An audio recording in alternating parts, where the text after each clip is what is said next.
اعوذ باللہ من الشیطان الرجیم، بسم اللہ الرحمن الرحیم۔ ماہ شعبان کی دوسری شب کی نماز۔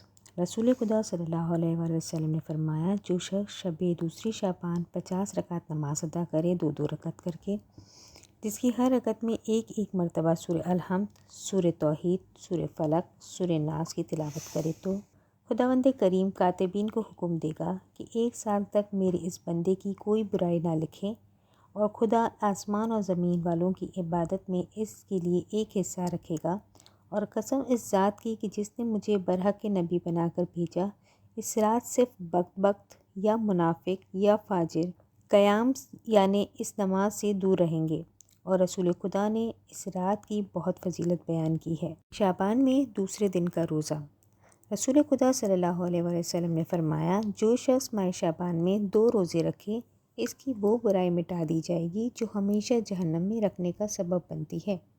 اللہم صلی علی محمد و آل محمد وعجل فرجہم۔